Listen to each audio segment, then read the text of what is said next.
সবার সাথে একসাথে অনেকদিন পর দেখা হলো। তারপরে আমরা বেরিয়ে পড়লাম বিকেল বেলায় নদী পাড় দেখতে। আমি তো জানি আর আমরা কয়েকজন জানি যাদের মামা বাড়ি এখানে।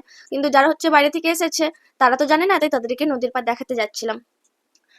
এই যে আমরা গটগট করে হাঁটতে হাঁটতে চলে যাচ্ছি। আর শহরের দিকে দেখো একটুও গাছপালা নেই, ঘাস জমি কিছু নেই, কিন্তু গ্রামটা খুব ভালোই লাগে।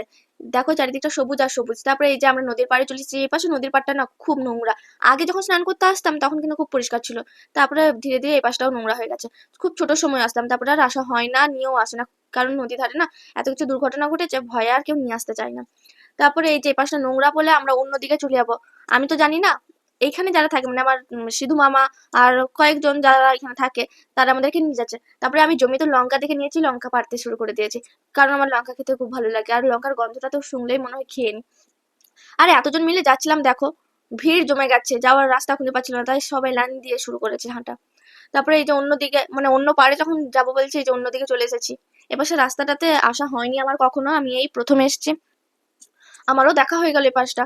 শুধু একবার নয়, এই যে আসা শুরু করেছি তারপর বিকাল সন্ধ্যা রাত এটা সবসময় আসছে, মানে সকালে। এখানে তো আর রাতে আসবে না, কারণ এখানে এত হাতির ভয় লাগে, মানে এত হাতি বেরোয়, আমার ভয় লাগে আর সবার তো ভয় লাগবে। আর এই যে যে পাশটা এই যে ভাষা বৃষ্টি দিয়ে বেরোচ্ছে, ওই যে চারিদিকে হচ্ছে বাগানটা দেখতে পাচ্ছ, জঙ্গলটা, ওইখানেই নাকি হাতি এসে থাকে মাঝে মাঝে। আমি তো বলছিলাম যে তোরা তাড়াতাড়ি বাড়ি চ, আমার প্রচুর ভয় লাগছে, পাশে কিন্তু হাতি আছে। ওই যে বুনুটাকে দেখতে পাচ্ছ কালো জামা পরে আছে, সে বলছে না আমি জানি কোথায় কখন হাতি আসবে। মানে সে খুব সাহসী। আর এই মাছের ব্রিজটা পেরোতেও খুব ভয় লাগছিল। আমার বাড়ি নদীর পাড়ে, এখানেও হচ্ছে মাছের ব্রিজ আছে, কিন্তু কখনো যাওয়া হয়নি। এই প্রথম আমিও বাসের ব্রিজে উঠলাম। তারপরে উঠতে কিন্তু প্রচুর ভয় লাগছিল, কারণ এইখানে বাসের ব্রিজটা না ভেঙে পড়েছে। অনেকদিন হয়তো বাগায়নি, ভেঙে পড়েছে, একটু হাঁটতে গেলেই নড়ছে। আবার এই যে কয়েকটা হচ্ছে বাতা দিয়ে করা না, সেগুলো হচ্ছে ফাঁকা ফাঁকা আছে, তো ভয় লাগছিল। আমরা যাই হোক হেঁটে হেঁটে যাচ্ছিলাম। তারপরে ওইখানে পেরিয়ে সবাই মিলে অনেক ছবি তুলেছি। আমি একটা খানি ছবি তুলেছি আর সবাই ছবি তুলে যাচ্ছে, তাদের ছবি তোলা আর বন্ধ হচ্ছে না।